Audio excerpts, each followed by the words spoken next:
Bueno amigos, y en esta parte del programa a mí me da muchísimo gusto conversar con un gran amigo. Nos conocemos hace muchísimos años y es un experto en las telecomunicaciones y tiene más de 40 años trabajando en telecomunicaciones en diferentes empresas en todo el mundo y que con motivo del Día de las Telecomunicaciones, yo quería conversar con él para que hiciéramos una evaluación de cómo están las telecomunicaciones en este momento, cómo están las telecomunicaciones en el mundo, cómo se manejan. Él es Fidel Salgueiro, muy conocido en el mundo de las telecomunicaciones mundiales, internacionales. Vamos a hacer contacto con él porque él ahorita está más lejos, no puede estar. Está en el África ahorita y está en unos procesos de instalación de redes de telecomunicaciones. Fidel, hermano, es un placer para mí estar conversando contigo. Igual, el placer para mí volverme a encontrar contigo y estar con todas las personas que te escuchan y siguen tu programa que fue emblemático en Venezuela. De hecho, en Venezuela hay tres leyendas en materia de telecomunicaciones que son tú, Víctor Suárez y Froilán. O sea Wow, que- wow, me pone con los grandes ligas. Mira, cuéntame una cosa. Eh, Tú sabes que se habla ahorita mucho de las telecomunicaciones y que es el único servicio que es cross a toda la industria, a todos los procesos de la industria, de manufactura, distribución, finanza, etcétera. ¿Cómo ves tú las telecomunicaciones en este momento en el mundo en general, para entrar específicamente después? Bueno, primero que ha habido un cambio sumamente importante que es toda la softwareización de las telecomunicaciones y todo lo que ha ido aplicativo desarrollado. Por ejemplo, si tú te paseas por lo que ocurre ahorita en la actualidad en la Unión Europea tiene una apuesta a todo lo que son las cloud services, el big data, la inteligencia artificial, el Internet de las cosas, básicamente porque el commodity, que es la infraestructura, está distribuido, entonces ahorita es todos los aplicativos que hay para una sociedad que además se han acelerado con el proceso de la pandemia. Eso es por un lado lo que pasa en los países con más desarrollo. En países con menos desarrollo, el problema sigue siendo lo que ocurre en América Latina e incluso aquí en el África, donde yo estoy, cómo terminas de construir la infraestructura de las telecomunicaciones primero para que la banda ancha le llegue a todos, porque sobre la banda ancha se descargan una cantidad de servicios, innovaciones y emprendimientos que las telecomunicaciones proporcionan. Entonces, creo que el gran cambio que han tenido las telecomunicaciones en el mundo es lo que representan para la sociedad en cuanto a innovación y emprendimiento. Es decir, si no hubiera habido telecomunicaciones, no tuviéramos redes sociales. Tenemos redes sociales que son negocios que están ahorita insertados en la cadena de valor, negocios que han crecido como Google, como los Amazon, como los Facebook. Entonces, ¿qué hacer para que los países desarrollen y después desarrollen este tipo de infraestructura, incluso para que los ingenieros que están en países del tercer mundo no se te vayan? Y luego, ¿qué hacer para aprovechar toda la data que hay ahorita disponible para hacer que la sociedad sea más productiva y más eficiente? Sobre todo una sociedad que se mueve a procesos de teletrabajo, que se mueve a procesos de robótica y que va a ir aceleradamente dando estos pasos. Una de las cosas que ha cambiado la pandemia que hemos vivido es la necesidad de teletrabajar, la necesidad de tener plataformas de blockchain, por ejemplo, la necesidad de acelerar aplicaciones en la nube. Entonces, telecomunicaciones son para eso. Ya incluso hablar de 100 megabits en la casa es ineficiente. Por ejemplo, yo en España tenía conexiones tengo una conexión de fibra de 600 megas. Porque esa es la preocupación que tienen los países desarrollados. Entonces, ese es el cambio fundamental. Ya no es el tema del servicio, sino los valores agregados que están detrás de las redes, que son lo que es relevante para el desarrollo. De hecho, estás hablando tocas dos aspectos interesantes, ¿no? Uno es el Internet y otro es la comunicación, ¿ok? Y aunque pudieran ser muy similares, Fidel, pero los manejamos de aspectos diferentes, ¿no? Porque la mayoría de las personas asocia las telecomunicaciones a una comunicación 4G o una comunicación 5G, aunque para los conocedores de la materia sabemos que el 5G es más datos que voz, y así como el 4G era mucho más datos que el 3G, ¿no? Y entonces es otro aspecto y la conexión a Internet se ha acelerado muchísimo en estos tiempos. Si entramos en materia de 4G, ¿ok? ¿Cómo ves tú ese desarrollo? Porque ha habido muchas cosas en contra de empezar a instalar 5G. Y hay países que dicen que instalaron 5G y definitivamente no es 5G lo que están trabajando. Es un 4G Plus. ¿Cómo lo ves tú? Bueno, es que también hay varios procesos en puerta. Resulta que a nivel de infraestructura, primero hay un proceso de competencia global, que en el pasado también lo había entre las empresas europeas y los Estados Unidos, pues en los grandes proveedores de tecnología, o sea, las empresas como Siemens, Ericsson, eh, Nokia, y lo que pasaba en Estados Unidos con lo que en su momento fue Lucent.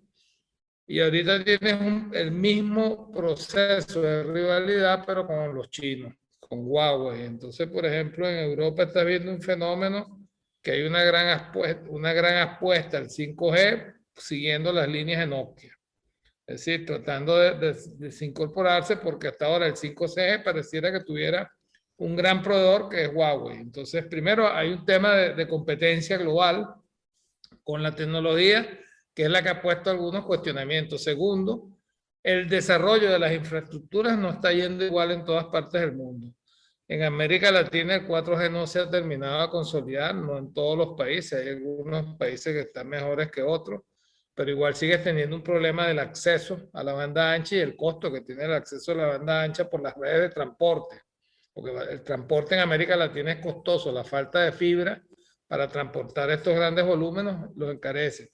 En el África igual, yo estoy en una empresa que todavía está consolidando, estamos consolidando. Ahorita la red 4G es el operador más grande de Guinea Ecuatorial, pero fíjate que no tenemos usuarios con smartphone en la cantidad que deberíamos tenerles para darle un empuje sobresaliente a las redes. Y todavía aquí la preocupación sigue siendo la infraestructura de los servicios.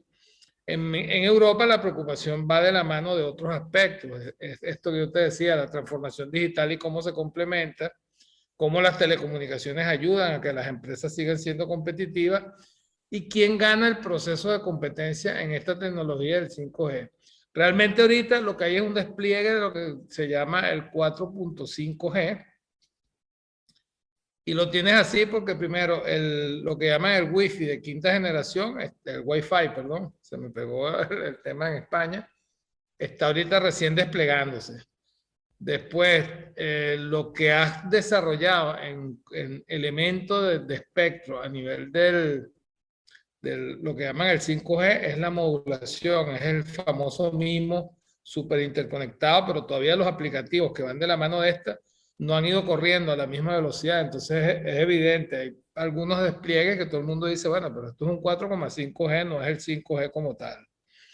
Ahí hay lo que yo te mencionaba, las competencias que hay en el mundo, porque ahorita hay un proceso fuerte de competencia entre China, la Unión Europea y los Estados Unidos. Y de hecho no fue casual que Trump quisiera frenar o sea, quisiera o vetara a China, porque es un tema de competencia global en este momento por el control de una infraestructura donde van a ir, o el desarrollo de unas redes donde van a ir otros elementos competitivos.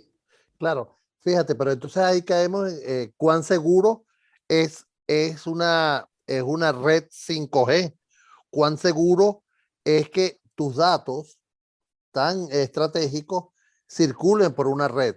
Entonces ahí yo te pregunto, tú como experto, amigo, estamos conversando con Fidel Salgueiro, eh, tú como experto, tú puedes decir que los datos que se transmiten por el 5G de cualquier operador, de cualquier proveedor, son seguros o depende de cómo los encriptas y los montas en el 5G para que sean desencriptados después cuando lleguen al dispositivo. Depende de la seguridad, de las capas de seguridad que tú montes, porque las redes, los proveedores de infraestructura, de hecho en Estados Unidos, yo recuerdo que desde la época del presidente Bush hijo, había como eso que llamaban la puerta trasera en router y en dispositivos para poder acceder por temas de seguridad de Al Qaeda, por todos estos temas de terrorismo en su momento, pero sobre los niveles de conectividad. La infraestructura puede ser vulnerable o puede ser visible por el que te la está dando, no tienes ninguna garantía. Entonces tendrías que tener, tienes que tener, no tendrías que tener, tienes que tener capas de seguridad donde tú protejas la data, porque ahorita el activo más importante que tiene una compañía en este negocio son sus datos. Evidentemente la seguridad de las redes se convierte en un problema a futuro y en un problema que se acentúa. De hecho, yo la última charla que di en Canaente, una de las áreas donde va a crecer y donde hay los mayores montos de inversión a desarrollar son los áreas, es el área de seguridad. Básicamente porque es que los modelos de negocio están transformándose con los datos. Te pongo un ejemplo. La industria del entretenimiento es la que más fácil ha cambiado con este fenómeno global que estamos viviendo. Tanto que el cine no volverá a ser como lo conocimos. Seguramente la gente vuelve a las salas de cine, pero esto ha cambiado. Las plataformas de entertainment en el hogar en esta pandemia cambiaron muchas cosas. El negocio de la música también ha cambiado. Pero es que hay otros negocios como el bancario, hay negocios como por ejemplo, los seguros. Los seguros en el futuro es muy probable que dentro de un par de años las pólizas de seguro o las mutuas, como se le conoce en otros lados, una mutua de conducir vaya asociada a toda la información que es capaz de generar el vehículo cuando tú manejas y te paras en un semáforo para ver cómo es tu comportamiento como usuario, para saber si te comportas o no. Entonces la data empieza a tener una valoración y por eso es que en la Unión Europea se ha considerado, por ejemplo, el desarrollo del Big Data como un área estratégica. Entonces, si los datos son importantes, las capas de seguridad tienes que ponerlas por encima para toda la gestión de datos que tiene. Y es un área que va a crecer sin duda, con mucha fuerza. Ahora, tú que estás has participado en desarrollos de redes 4G en gran parte del mundo, cosa que debemos celebrar los venezolanos, un profesional como tú, que es material de exportación. Fidel Salgueiro, experto en telecomunicaciones mundialmente, ha estado en muchas empresas. ¿Dónde debería estar la capa de seguridad? ¿En la operadora? ¿O debería No, estar no sé, en el fabricante? ¿Dónde debería estar esa capa? no, la capa de seguridad está en las aplicaciones que se van a colocar. O sea, el operador tiene responsabilidad con un nivel de seguridad que tiene que dar y que da, de hecho da. Por ejemplo, los niveles de encriptamiento en las redes 4G existen. Lo Okay. que tú no tienes es lo que yo te mencionaba, la certeza de que el que está proveyendo los equipos de 4G no pueda o no acceder a eso que está ahí. Exacto. Ese control no lo tiene. Es un poco el por qué en Estados Unidos hay esta polémica con Huawei o con algún otro proveedor chino. Eso por un lado. Hay una seguridad que es responsabilidad del operador, pero hay una seguridad que es responsabilidad de los aplicativos que van a correr sobre esto. Es decir, la banca que tiene productos y servicios que están corriendo sobre estas áreas son responsables del incrementamiento de seguridad, tal cual como WhatsApp, que es una aplicación, tiene encriptadas las comunicaciones. Entonces, hay varios niveles de seguridad que son responsabilidad de cada quien. El que tenga aplicativo en la nube, por ejemplo, una plataforma como la que estamos usando ahorita, como Zoom, pues Son es responsable del encriptamiento del dueño de esta aplicación de lo que estamos hablando nosotros. Después, si sobre lo que estamos hablando nosotros quisiéramos poner un nivel de seguridad, es responsabilidad nuestra Claro. encriptar si hay las herramientas, pero porque es que al final la data no es de los operadores, la data es del que es dueño de las aplicaciones, del que está generando las aplicaciones. Entonces, el que tiene la data es el que tiene que ser responsable de la seguridad porque ese es su negocio, porque el negocio ahorita es la información. Claro. No, es un tema complicado porque tiene muchas aristas, ¿no? Y entre esas aristas es quién es el dueño de la data.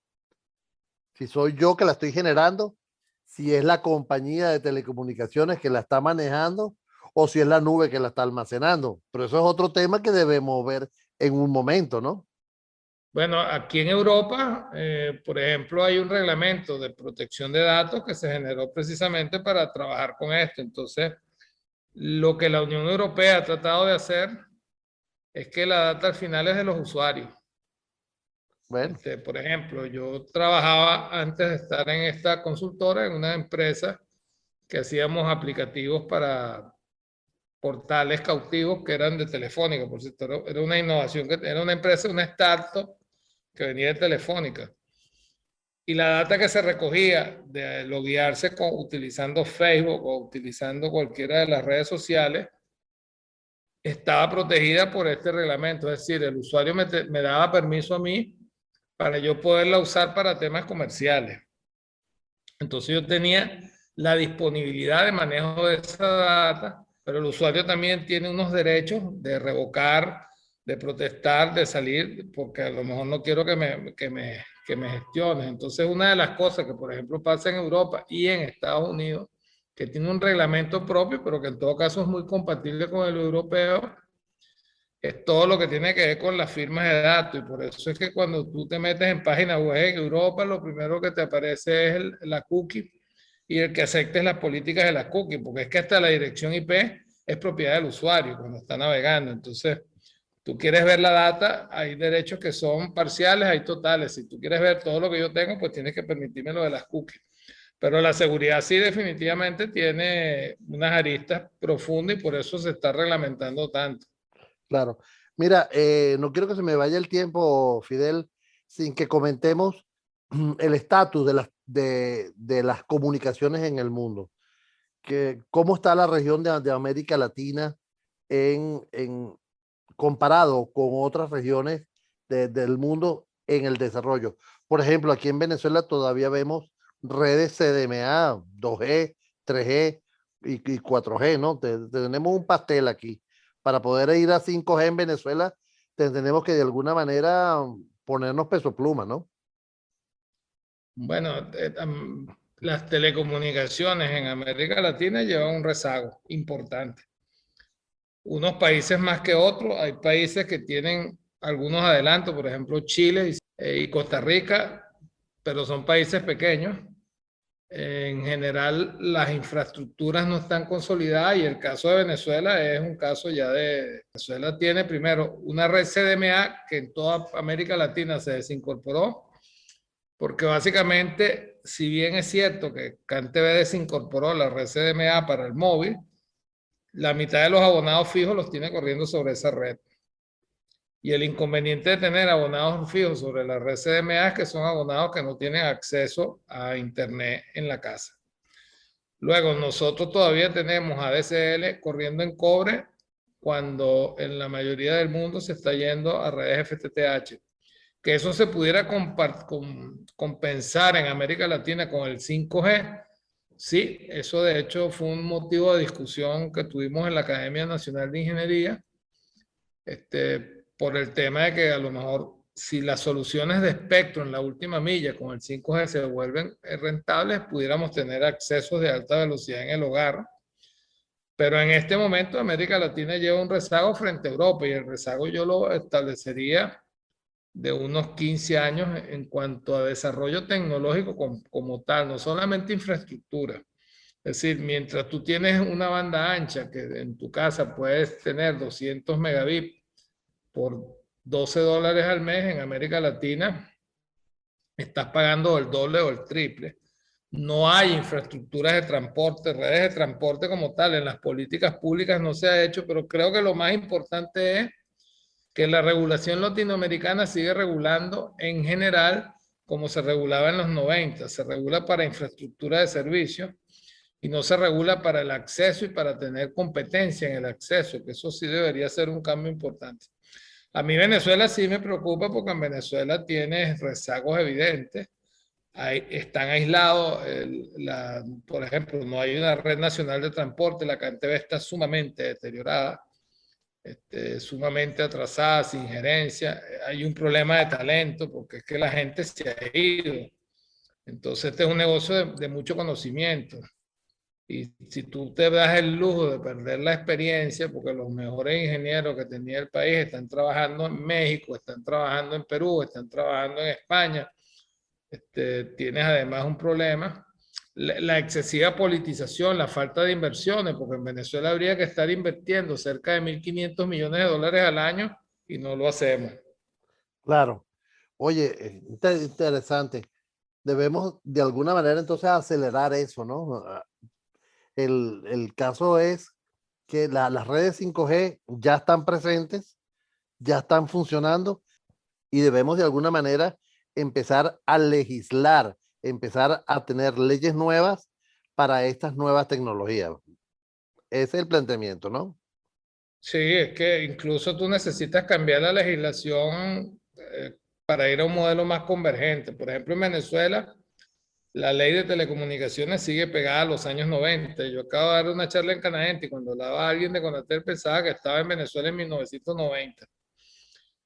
Necesitas un modelo convergente, necesitas un modelo que explote al máximo el espectro como factor de desarrollo, necesitas un modelo de promoción de la fibra óptica y necesitas sobre todo un modelo de informatización de la sociedad. Tratar de alcanzar en el lazo de 5 años, eso te hablo del año 2012, que hubiera 3 estudiantes por computador y tener conectado con Internet todos los centros escolares en Venezuela. Esa era una meta que nosotros teníamos como parte de una política de desarrollo, porque además en América Latina hace falta una agenda digital, que creo que al margen de la ley, que es importante, necesitas una agenda digital que lleve a cubra pilares como el gobierno electrónico, como los procesos de transformación digital de la sociedad, como por supuesto los aspectos de infraestructura, los nuevos modelos regulatorios, es decir, necesitas una agenda y la informatización de la sociedad.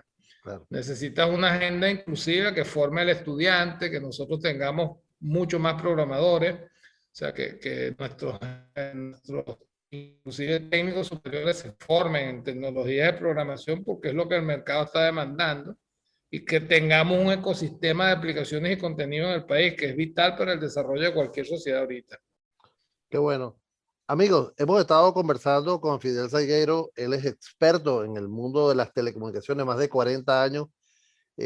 Ha estado trabajando, ha trabajado en Venezuela, ha trabajado en México, ha trabajado en Colombia, ha trabajado en diferentes países de América Latina con la implantación de soluciones de telecomunicaciones, redes 4G, redes 2G, 3G, porque con 40 años yo creo que tuviste hasta el teléfono de Pabilo, pudiste haberlo tenido, ¿no? El de cuerdita. Mira, algún En Venezuela, mensaje. en Venezuela conocí las centrales analógicas, de hecho. Me formé en las centrales analógicas. Pues yo empecé en CanTV a los 15 años, entonces me tocó trabajar con esas tecnologías primitivas. Fidel, un gran placer, hermano, haber hablado contigo. Gracias por este contacto. Gracias, Edgar. Un abrazo, saludos.